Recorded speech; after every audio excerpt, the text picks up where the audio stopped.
Good evening, everyone. Hey, thanks, Abhilash, for joining us today. Thank you. Thank you so much, Ramya. So, I appreciate you. thank you. Thank you. I'll wait for another couple of minutes to get started. I think people are joining in. Sure. So probably we can get started in another 1 minute time. I think a lot of people joining in now. Sure.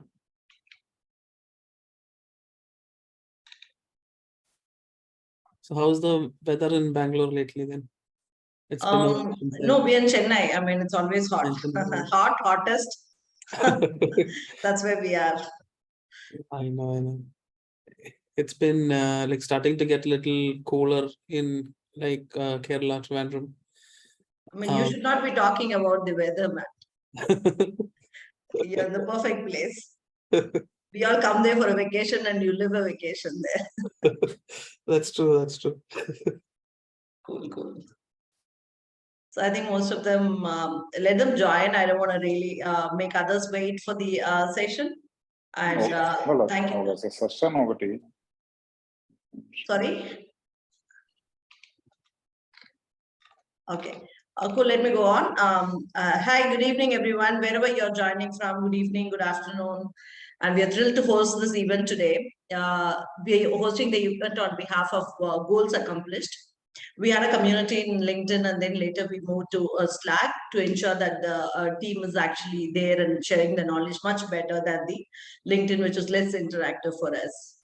And thank you for joining today. Let's take a moment to settle in, and then probably we want to grab a coffee with us, and then probably enjoy the session from there.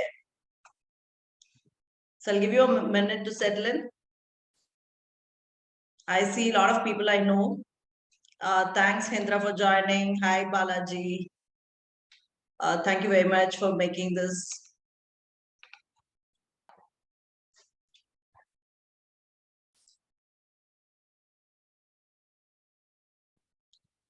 So let's get started. We wanted to actually start the session. This is the first ever session that we have hosted through our community, that is Goals Accomplished. And probably I'll be talking about it a bit later. And we want to really discuss about the achieving the business goal, right? I mean, that's been the top priority for most of us in these days. And that's how do we achieve that with OKR as a roadmap. So this was the agenda that we had planned, and I think end of the session you'll be able to take this away. And we want to bring you out the intricacies of OKRs, how that can be easily implemented.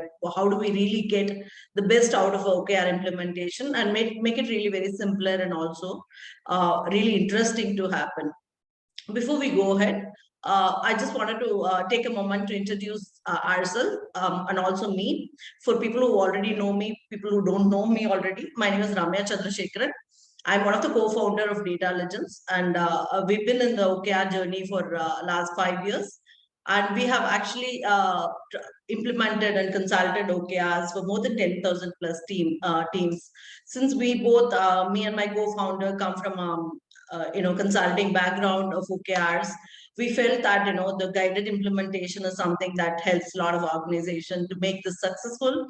That's when we started our coaching and certification practice. Also, we travel along with the customers to implement OKRs.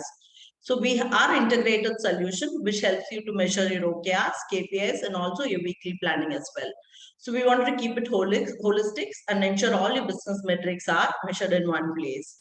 So that's the introduction about who we are and how we have traveled. It's been a 3-year journey, and we have customers across the globe. And Abhilash is one such person which whom we implemented OKRs say 2 quarters back, and we've been having a great journey with that. And that's the reason we thought, why not call Abhilash for a discussion here. So that was the thought. And just to give a glimpse about why are we doing this, we wanted everyone to be part of a community. As I already said, we were actually part of LinkedIn community, and then we later moved to a Slack. And the objective of this community to ensure that we unite all the visionaries, the CEOs and the founders, to bring to one platform and discuss their experience and also learnings inside the goal setting platform or goal setting framework that they are using. So we wanted to make this a very enriching and a learning journey. That's when we started this community very recently. Probably in the end of the session, I'll be sharing the a link to join the community. You're welcome at any given point of time so that we can have a one-on-one discussion later also. So moving on, I would like to go ahead and introduce our speaker. So I would like to invite Abhilash. Abhilash started working with us 6 months back, as I said, a couple of quarters back. He heads VP, he's a VP for strategy and growth for Neo ITO. It's an IT company based out of Trivandrum. And he's had a hands-on experience in implementing OKR. And he started his career with New ITO as a business development executive and later a business development role. And then later he moved on to different roles from there. And then this particular versatile career that he had with Neo ITO made him a first best choice to champion the entire OKR process. Then he started heading OKR implementation, and then today we are here. So having said that, I wanted to really, invite Abhilash here, and Abhilash, can you just say a few words about us, more introduction about you and how you've implemented, and from there we'll take it up, Abhilash. Oh, sure. Thank you so much, Ramya, for that wonderful introduction. And yeah, so a little more about me, like just to add on what Ramya was saying. Like I worked at this like small startup New ITO, like Ramya mentioned, and it's been like a quite a awesome journey. Like I've been here for 8 years now, and like as I started business development, the situation was like we were a 7-member team, right? So if I have one customer, like 1 or 2 customers, the team is like fully busy.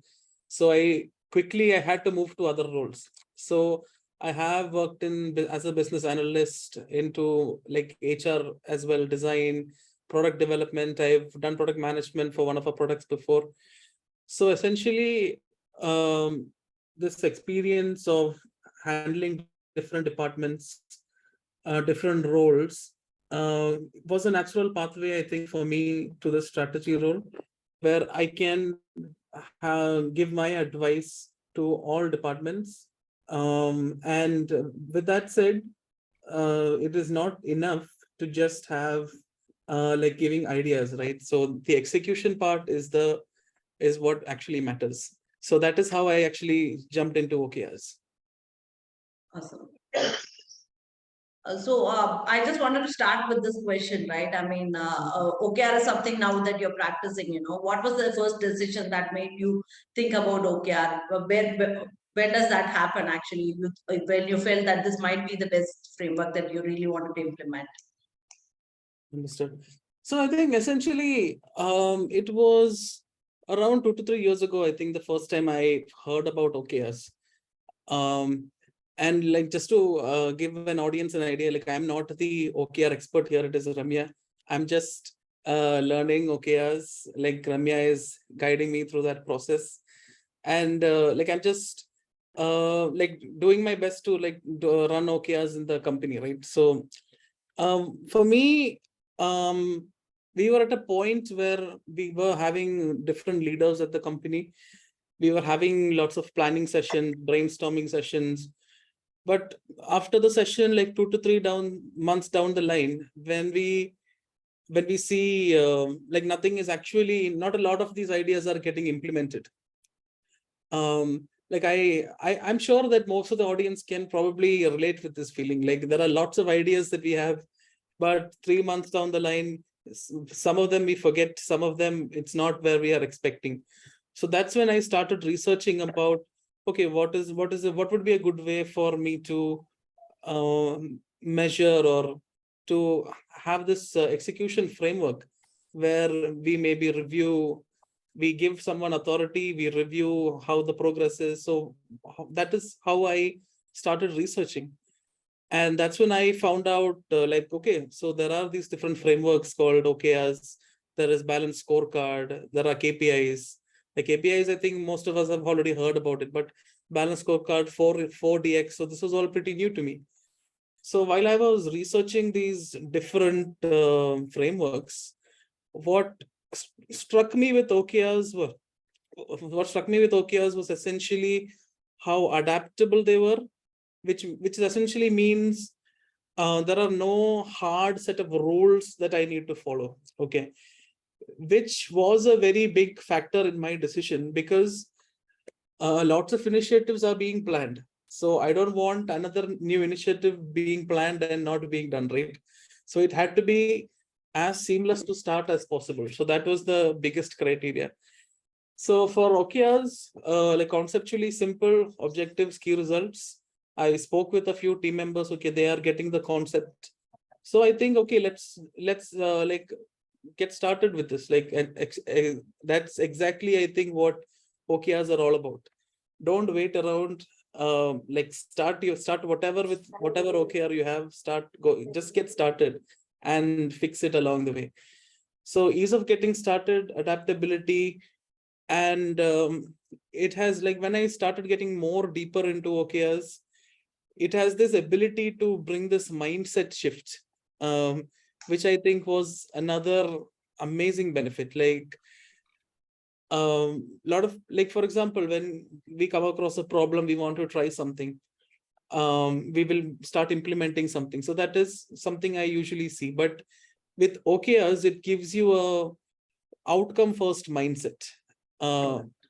So it actually takes a while maybe for everyone to digest, or okay, how do we think about outcomes? So how do we measure these outcomes?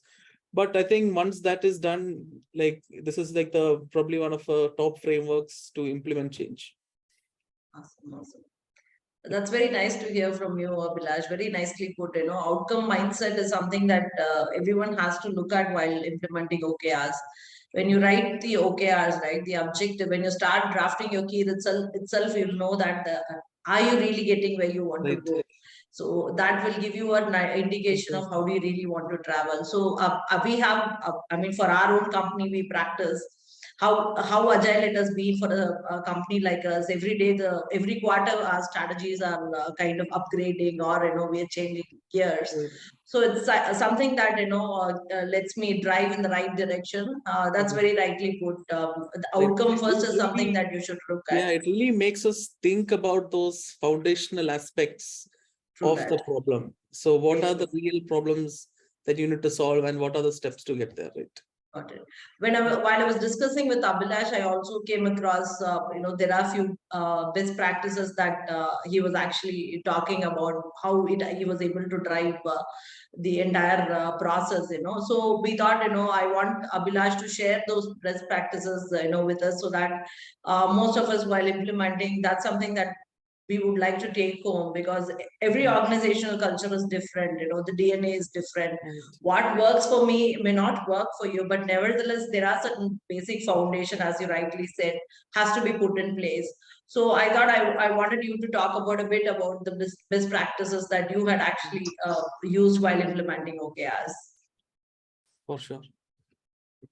Perfect. Yeah, I'd love to speak on that. So, I think most important thing would be like leadership buy-in.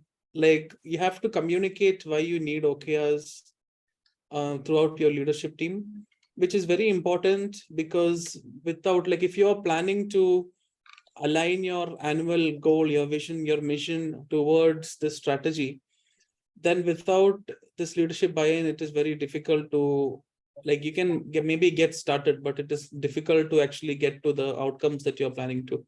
Do that. So that is one, and I think that is the most basic thing you have to get out of the way. So, like, if you are someone, like, if anyone in the audience is like wants to become in an OKR champion role, I think for you, the first step would be to first learn about this OKR framework, and you have to really become an advocate of the OKR framework, so that you can talk to the leadership, convince them why this is right for you, and then get started on that. And I think another very important part that comes is you have to like educate, like, not just convince the team, but educate the whole team, like whoever is getting involved, right? So when I started, I like the first thought was, okay, we have to do performance management. So let's just implement this across the company. So that was the first thought I had. And I never had that mindset where, okay, we have to start at the top, or okay, we have to see if this actually works, right? So another very important step was to start at the top.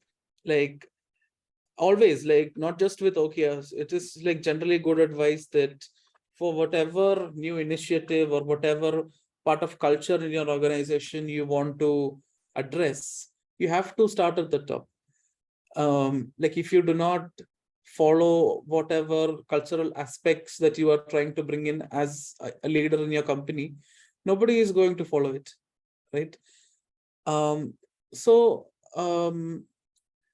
you have to start at the top with OKRs, like see if all of the leaders are open to, like there are these key aspects of OKRs, like building transparency. So you need to be sure that all the leaders are okay with it. And then for me, we can definitely choose a certain set of people that you believe are the key people to drive this company forward. I started with 30 people, but I would even go on to say, like, if you have a fewer number, that would also work. Like 30, I chose 30 because I felt these 30 people has the power to reach the whole organization. So that is how I decided on 30. And just to give the audience some context, like we are a company of 220 people. So these are the 30 like top leaders that I felt can communicate with the whole organization. So we started with this 30 people, train them, train them about the outcomes, like uh, like a lot of I think emphasis has been on training these 30 people to get into that mindset.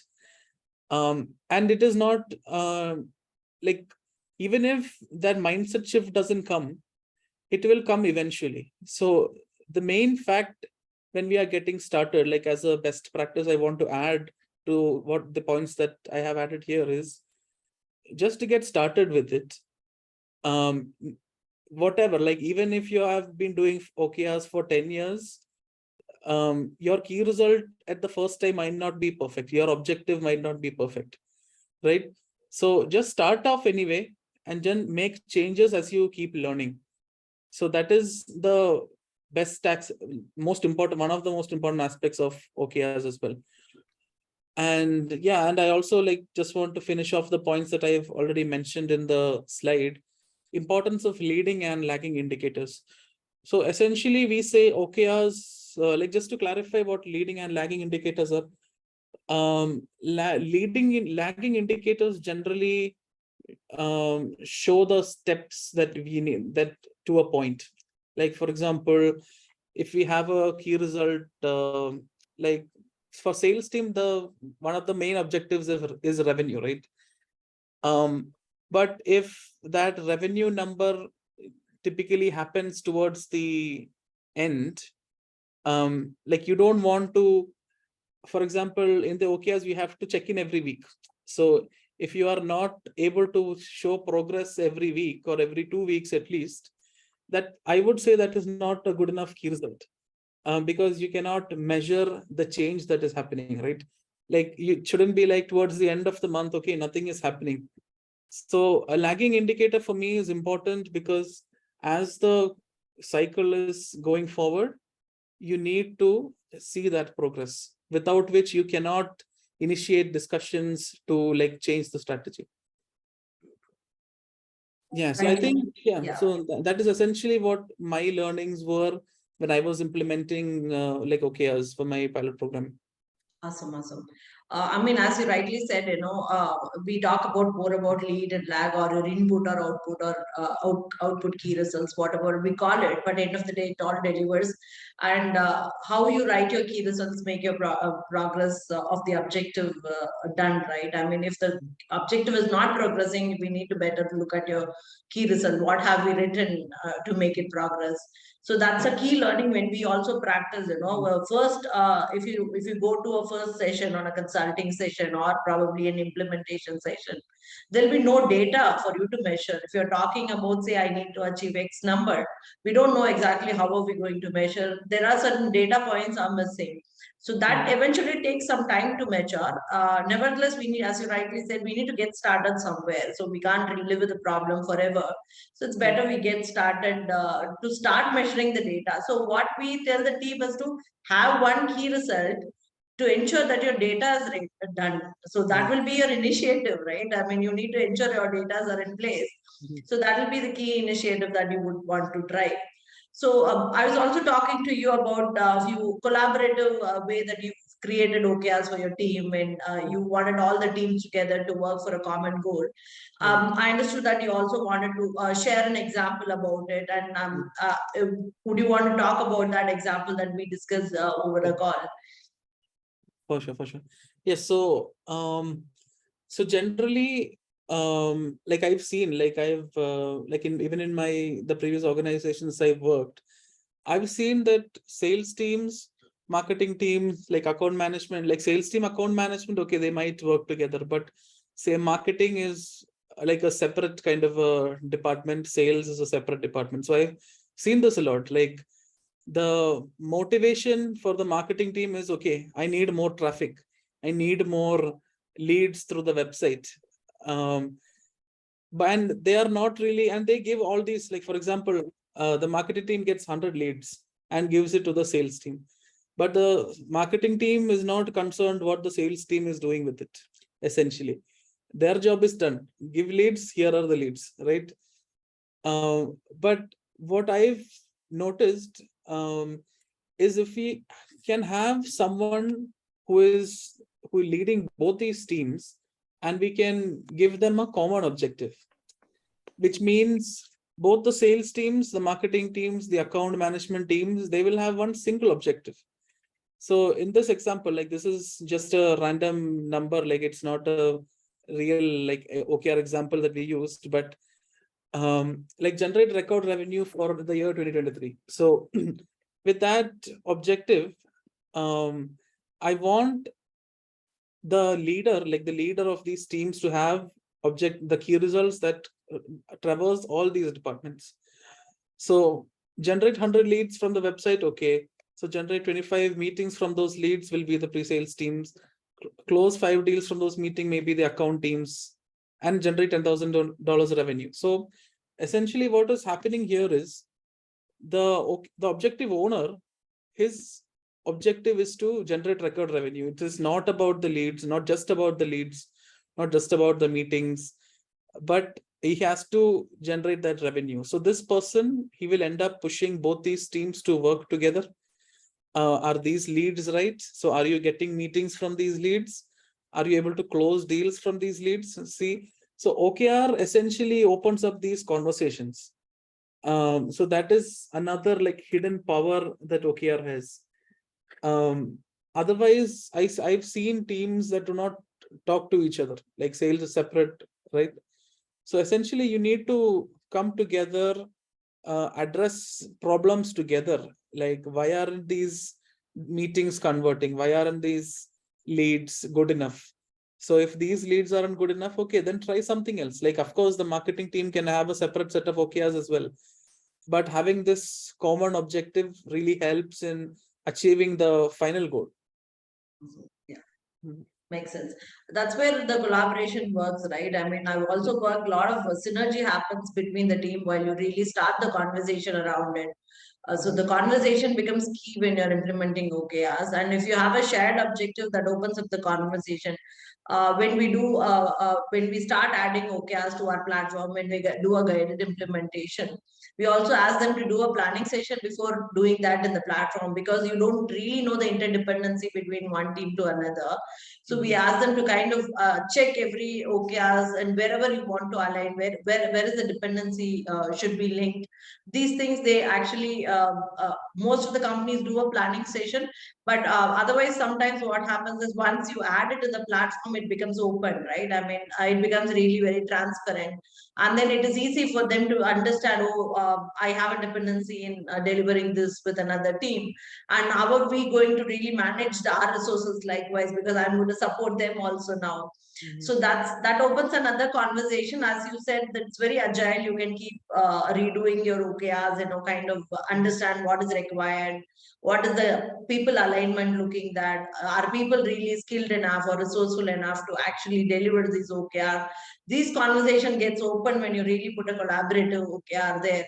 So that's been a great, as you said, superpower. One of our superpowers is, kind of opening up the OKR in our platform. The top level objective gets opened, then the bottom up, then alignment becomes very, very healthy, and the conversation becomes really, really interesting. So thanks for sharing one of your experience. And probably, I wanted to touch a bit on monitoring and, how do you evaluate the OKRs? And, that becomes key when you're practicing OKR. Set it and forget is something we should not be doing. And monitoring becomes very, very key. How do we monitor wherever you said you're doing a weekly check-in? That becomes much more interesting, and there is a need for you to continuously evaluate and monitor. So how do you manage that with your team? Got it. Like I think for the first implementation, it is good. Like when you are doing it for the first time, like the pilot program, I think it is very helpful to have this weekly check-in, because the first step I feel is to make sure people are getting aligned with the process. So this is kind of like the organization rhythm that is happening. Like all the teams together are like planning everything quarterly or trimester, like whichever way which you feel appropriate. And they have these review meetings, planning meetings, appreciations, check-ins every like 1 week or 2 weeks as you like it. But I preferred 1 week at the start because when you are starting out with something new, it is easy for people to not have it on the top of their mind at the end of the week or like through the cycle. For example, people might not be checking their OKRs every week. They might be checking it, okay, every 2 weeks, okay, I have to check in. So, okay, what were my OKRs? So that shouldn't happen. So there needs to be this always on top of mind kind of an activity. So that is why I wanted people to have this weekly check-in at the beginning. And I also had made it a point that I speak with these people informally, like over coffee, over like just a random casual conversations. Essentially talk about OKRs, why we are doing this OKRs. Like, have you seen the benefit of OKRs yet? Like, are you thinking this way? Like, just to keep that conversation open and evaluating how people are responding to this new process, right? I think I also think for me, someone like there are these roles called like OKR shepherds, OKR conductors. So Champions, yeah. someone in that like OKR shepherd role was very critical for me. I think you know my example like very well, right? For example, this OKR shepherd, like for those who don't know, like OKR shepherd is a role who is very he is responsible for making sure, like coaching or teaching the people who are in the program, okay, what are these OKR? How is your OKR going? Is this OKR right? Are you able to do activities that are like working? Like, are you making progress? So questions like that, right? So this OKR shepherd needs to constantly speak with these team members, motivate them, train them, like encourage them to ask questions about OKRs, so that you're essentially building a culture of working. Like that outcome first mindset is essentially a culture of working. So with OKR, like you're not implementing a performance management or just a strategy execution tool alone. It's essentially a culture of thinking, a culture of working as well. And it is like one of the most important keys to success. Like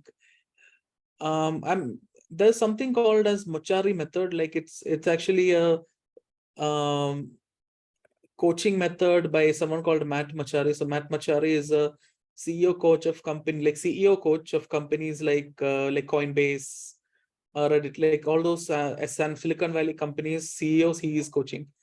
So he says one of his key parts of his coaching is to make sure people are held accountable.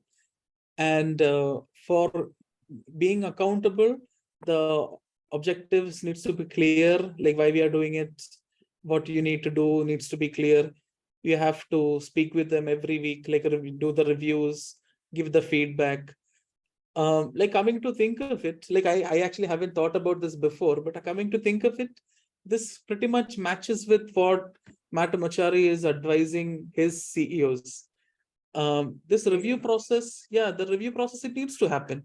So essentially the OKR framework is making you do it. Okay, what is the progress? Okay, show me the progress, and not just the dummy updates, like show me the numbers, show me what is the real progress that is happening. So this is also a very key part of the monitoring and evaluation process. Like you have to constantly do the reviews, give feedback. Like we haven't talked about CFRs, like okay, that's a completely different topic, right? CFRs as well. Definitely, yes. Right. So giving feedback, giving recognition every week or every 2 weeks, that's also very powerful. It's a completely new like style of working. Like I keep on I'm saying, it's essentially a style of working. And so like in the slide I mentioned, like demonstrate success. So it is like a very important part. Very true, very true. Mhm. Fantastic. I wanted to really, check with you on when we're talking about people, Mhm. team, accountability. Mhm. We also see a lot of resistance while Mhm. implementing OKRs, right? I mean, it is not like I'm going to get reviewed after the quarter, after a month. I'm getting really, I'm accountable for week on week. Mhm. So I can't be always surpassing what I actually promised. So that's something a resistance which most of the team members have. But I eventually see it fade out after they have the kind of psychology safety setting in, right? I see. But how did you overcome that? When you're talking about the senior leadership team, being the pilot for the entire process, it's not really a cakewalk. I definitely understand that. So, how did you really work on the that kind of buy-in that they had? How did you really overcome the challenges and the kind of challenges that you came? Understood. So before starting with the OKR program, like there are different concerns that they have. So essentially it is a concern, like because it is a whole shift of mindset. Okay. Through that. Like whoever is in leadership might be concerned that, okay, this seems like a big change, right? But I think once you the best way to convince them, like whichever team you are, like I was leading the sales and marketing team at that time, like 3 years back. So I said, okay, you don't need to do this organization wide. I will do this for my team and let's see the results. Perfect. Yeah. Right? So I would say like that is the best way, like rather than trying to make a presentation, show it to the CEO. Very true. Just show it, like do it for your own team or do it for your personal thing. Okay, I will like attend 3 events this week, I will do 5 meetings this week. Like do it for you and just show them how that is working, like how the people are, how the conversations are changing. Like people who used to ask like, Abhilash, what is my next task, started asking me, okay, so how about I do this, right? So how about I do this? So that is what the biggest change that I think people can see very fast. Um, and I think so during the process, the main challenge, I think the main concerns that were raised to me were OKRs seem like a lot of work. Essentially, like I think everyone says that, right? Like every OKR implementation, there is going to be some people that say that it is a lot of work. But in my experience, that happens only when they are not working on what is on priority.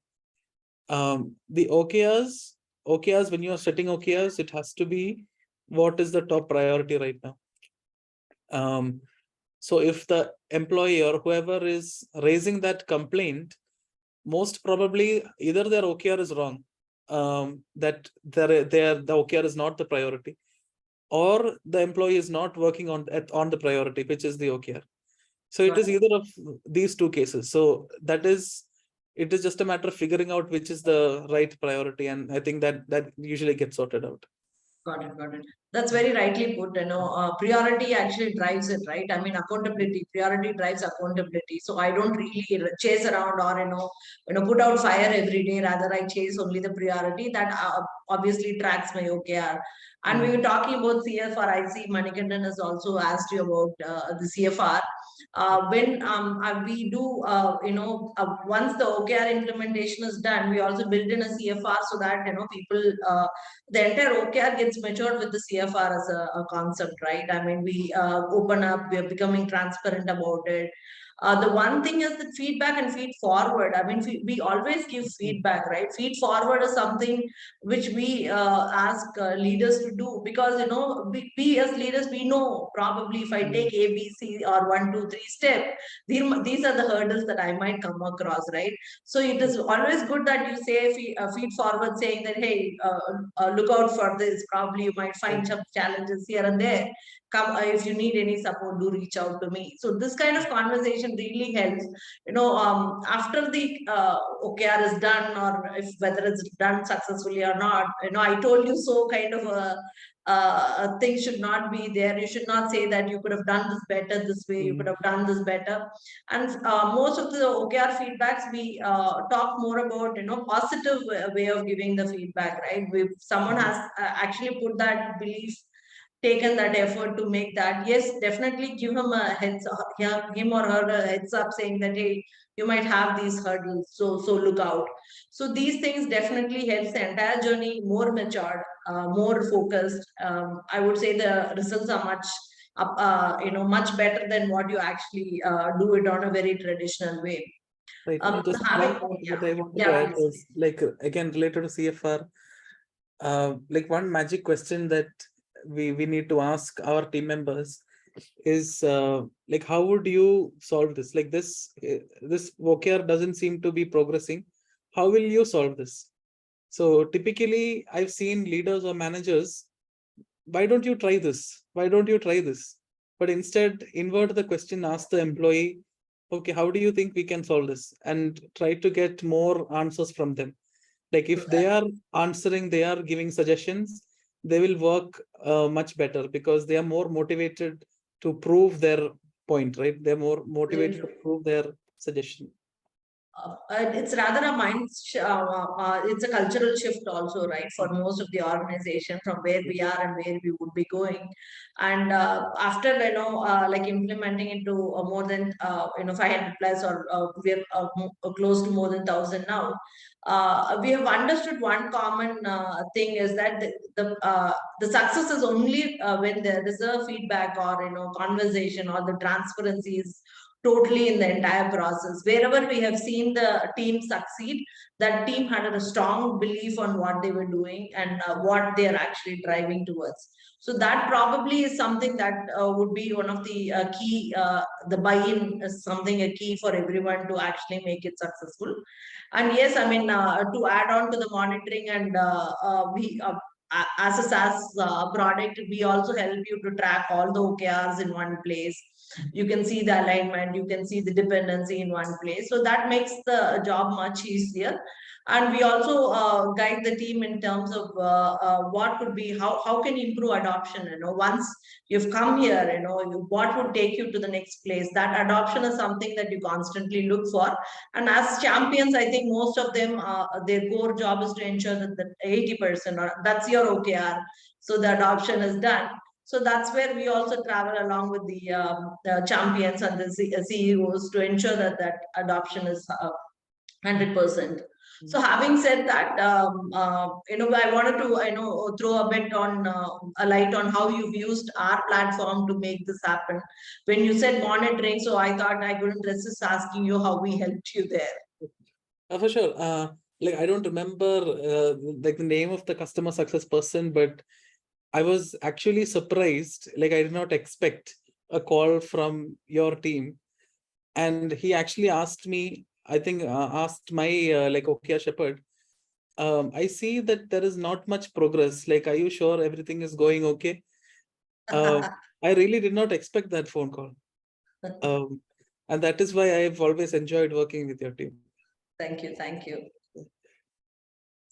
And So, and like I'm like you know that I've worked with you like on a what say giving, like, since this is a new product, right? Like I've always given you feedback, like that is generally my style of working. Like I hope you appreciate that as well. So whenever I like give feedback, like your team has also been like very responsive to feedback, or at least how we can implement what I'm saying. Like I've sent hundreds of emails to I think you and Dharma regarding like what we can do to like better this implementation. very true, very true. I mean, that's his OKR. So he has to really make it progress. Yeah. So thanks. I mean, we've always enjoyed working with customers who are implementing OKRs. We also have few customers in this call who've also been through the same journey, who also, travel the same kind of experience. Everyone has a different experience, nevertheless. And as I go progressing one implementation to another, we could definitely see no implementation is similar, right? I mean, the challenge from company A is different from company B. So what all we do is to ensure that we facilitate the process, because you know your problems, you know how to solve it also.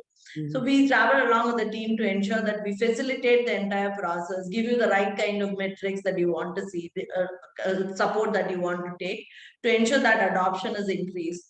So that's the reason we also measure one of the insights that we give you is the percentage of adoption, right? To ensure that that's something whenever I show to all the CXOs, they say, this is where I actually lose, it's really good to have this number, because I would be able to knowing how many of them have boarded my ship yet and how many hasn't. So that is something very interesting for us also. Day in and day out, we have conversations like strategists like you and the CXOs and the senior leadership, especially we've also interacted with a lot of HR leaders also while implementing. The problem statement is always the same, mostly similar, right? I mean, but the way that they solve is very different and very interesting to watch every single company implementing it. Having said that, I think we've come to the tag end of the session. I think we would kind of wanted to thank Abhilash for taking us through the journey. And I have been mostly conversed him initial days. I've been speaking to him almost 6 to 8 months after implementation. So during the sales cycle itself, I think I bothered him too much. I've taken too much of his time. And it's been almost a year that we've been in association. It's been an interesting journey for us also. But we wanted to really grow this as a community. We wanted to really ensure that people all come together, so that people can actually share their knowledge and also appreciate the experience that each other have. So what we thought is we would build a community. We already had one in, as I already said, we had one in LinkedIn. But eventually, we couldn't really converse with people who really had that experience or the problem statement. So we moved to Slack very recently. And this is the one such webinar we are launching through our community. So what we do, we offer from our community is that it's 100% you would have a knowledge sharing, not only from us, from the industry experts like you. People want to share experience from you and from others also who are part of that community. And please do join us if you really want to, talk to me on a one-on-one consulting. Feel free. You can always DM me from here in this meeting chat, or you will get a follow-up email from our team, and we can always connect and then link. We will also share our community link to you. Whomsoever who's joined, who's not a part of the community, you can always join us there. And we will discuss about it. And having spent 6 years in OKR journey, I'm pretty sure that I'm not going anywhere, and I've really seen a lot of success to go anywhere. So I really want to. It's time for us to even, kind of share that, give it back to the society. That's where we wanted to bring everyone together. We would be happy to have you all, and we have an upcoming session in a month's time. We'll be having in the mid of July, which you'll be intimated. Again, one of our very interesting customer would be speaking up on that session. So don't miss that session as well. Abhilash, it's been interesting talking to you. And while preparing for this also, I had so much fun talking to her. All the 6-month journey has been covered in just last 2-3 days while we actually discuss about this session. Thanks for coming and taking time and joining us today. Thank you, everyone. And if you have any questions or if you have any comments, you can share it in the meeting chat. Probably we can kind of respond to you one-on-one also, since the team will reach out to you if you have any questions. We'll resolve it from there. Thank you, everyone. Thanks for joining. Thanks, Abhilash. Thank you very much. Thank you so much, Ramya. Thanks, Hendra. Bye. Talk to you soon. Bye. Thanks, everyone.